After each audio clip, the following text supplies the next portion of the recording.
Indonesia itu sikap politiknya mengakui dua negara, Israel dan Palestina kan Pak. Tetapi selama ini alasannya kita tidak mengakui Israel adalah karena Palestinanya belum merdeka, gitu Pak. Pak Jenderal, ini kan saya buka situs Palestina, situs resmi Palestina di PBB Pak. Ya.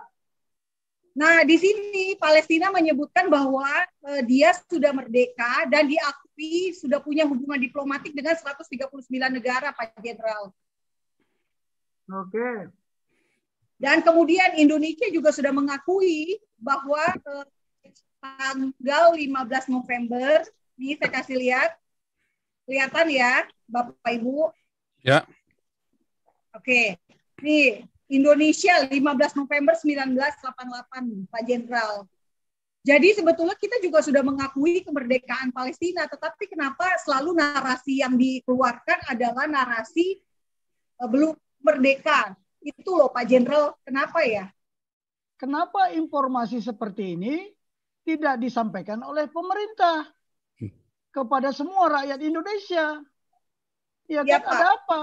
Justru pertanyaan saya sekarang, kalau ini sudah sudah dinyatakan oleh PBB, ya United Nations di New York, kenapa kok kita sepertinya ya nggak jelas, plan-plan? Nah ini pemerintah yang apa kan? Nah kan ini aneh. Saya ini baru tahu Bu ya, mohon maaf, saya baru tahu. Nah kalau memang begini, saya juga nggak tahu kapan ini diputuskan oleh PBB. Nah, kapan itu diputuskan PBB? Dan itu sudah ada nggak pernyataan dari PBB? Nah, sementara sekarang, oke lah Bu ya. Tapi sekarang kenapa antara state actor sama non state actor? Sampai sekarang saya masih menilai bahwa Palestina itu masih non state actor. Kenapa? Kalau memang sudah keputusan seperti itu, kenapa mereka bikin rapat KTT luar biasa? Ya kan? Kenapa dia KTT luar biasa? Kalau itu memang informasi yang Ibu sampaikan itu ada fakta, ya fakta yang jelas dan akurat, ya itu harusnya dijadikan informasi dalam proses pengambilan keputusan yang ada di Indonesia. Saya yakin Bu, seyakin-yakinnya saya bahwa keputusan yang diambil itu hanya mimpi, ya hanya dilakukan secara sektoral. Presiden Palestina sudah ada, Palestina bahkan mau pemilu dan sudah ada kedutaan besar Palestina di Indonesia. Artinya kan sudah legalitasnya sudah ada, Pak. Ya. Betul nggak, Pak? Nah, kenapa bisa kita selalu bilangnya belum merdeka? Sementara sudah ada kedutaan besar. Apakah kedutaan besar itu ilegal? Nah, ini yang menjadi persoalan. Di mana tugas Kementerian Luar Negeri kita menyampaikan informasi itu? Ya. Nampaknya ada yang disembunyikan informasinya bahwa Palestina sudah merdeka dan mereka sudah punya tanah sendiri yang di Gaza itu. Berarti kan ada sesuatu. Saya yakin ada sesuatu yang nggak benar tuh di dalam itu. Yang nggak bisa dijelaskan. Gini Pak Paul, sebetulnya gini Pak Paul, saya permisi jelasin dulu sedikit. Indonesia itu sikap politiknya mengakui dua negara, Israel dan Palestina kan Pak. Tetapi selama alasannya kita tidak mengakui Israel adalah karena Palestinanya belum merdeka, gitu Pak. Tapi kan sudah merdeka kenyataannya tadi di PBB dan sudah punya tanah juga di Gaza. Nah, itu dia. Palestina kan sudah mendeklarasikan kemerdekaan tahun 1988 kan? Dan sudah punya wilayah. Dan ada di situsnya Palestina dan bendera Palestina pun sudah berkibar di markas PBB tahun 2015. Tetapi kenapa? Gitu ya, meskipun ada kedubes Palestina di Jakarta, pemerintah kita bilangnya belum merdeka. Nah, berarti kan ada drama. Nah, itu dia Pak. Jadi apa yang bisa kita lakukan? Pak Jenderal, apa yang bisa kita lakukan? Next step-nya. Di dalam proses pengambilan keputusan harus melibatkan yang saya sampaikan tadi itu. Tidak boleh sektoral. Ketika sektoral ya seperti ini. Ada informasi yang disembunyikan. Lah, aneh juga ini saya pikir. Saya menganggap bahwa sampai hari ini, bahwa Palestina itu belum merdeka.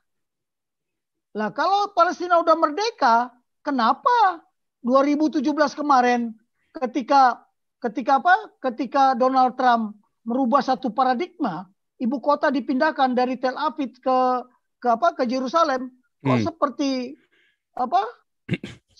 kodok ngok-ngok gitu loh. Semuanya sibuk 57 negara. Ini kan aneh nih. Tapi coba ya, nanti kita tanya. Saya juga punya rekan ya. Rekan-rekan di PBB, kemudian rekan-rekan di Hawaii. Saya mau akan tanya ke mereka, benar nggak bahwa Palestina itu sudah merdeka? Nah, kalau dia merdeka, seperti Israel itu, ada deklarasi kemerdekaan. Ada keputusan. Pak Jenderal, ini tolong lihat ini. Ya. Ada gambar, ada fotonya Pak Jenderal. Jadi Yasser Arafat mendeklarasikan kemerdekaan Palestina 15 November 1948. Lalu ini pernyataan independennya, gitu ya. Nah, kemudian ini Pak Jenderal, ini ada pemberitaan bahwa ada perayaan peringatan kemerdekaan Palestina ke-29 tahun 2017. Yang memberitakan tuh media Turki. Jadi artinya eksis ya Pak, gitu loh. Itu sih yang saya pengen kasih tahu. Ya, di Wikipedia pun ada ternyata ini ya, Palestine Declaration of Independence. Jadi memang ada ini ya, memang sudah ada secara de jure-nya dan de facto-nya dan diketahui oleh publik ya. Oke, tapi saya mau tanya dulu ini. Ya. Ada nggak resolusi Dewan atau keputusan PBB? Ada. Ada semua. Waduh, ini perkara ada di ini. Ini saya Pak Paul saya kasih aja. Ya boleh silakan. Waduh, informasi nggak tahu. Pak Jenderal ini ya, Pak Jenderal. Saya share screen lagi Pak Jenderal. Ini berita VOA, Voice of America ya Pak Jenderal. Tanggal 2012, PBB akui Palestina sebagai negara berdaulat beritanya. Dan juga tahun 2015 bendera Palestina berkibar di PBB untuk pertama kalinya. Mahmud Abbas datang ya. Nah ini Pak Jenderal, semuanya ini ada beritanya. Sementara di Indonesia kan bukan dibilangnya belum merdeka. Nah kemudian juga ada berita bahwa Indonesia meminjamkan gedung untuk kedubes Palestina tahun 2018. Nah ini sebetulnya perlu kita ketahui gitu ya, orang Indonesia, rakyat Indonesia perlu tahu bahwa Palestina itu sudah merdeka gitu. Jadi jangan bilang teriak-teriak bahwa Israel menjajah Palestina, nggak benar, gitu Pak Jenderal. Baik, inilah yang menjadi persoalan. Kalau seandainya informasi ini dulu saya tahu, mungkin bisa langsung kita analisa. Tapi saya baru tahu sekarang kalau dia sudah merdeka lah. Ngapain presiden kalau gitu teriak-teriak 2015? Ngapain ikut KTT yang ada diselenggarakan di Istanbul? Ini kan namanya apa? Sandiwara. Saya tahu. Satu. Nah sekarang bukan itu pertanyaannya. Ini kan sudah melanggar konstitusi. Oh iya. Pengkhianat. Justru itu. Ya.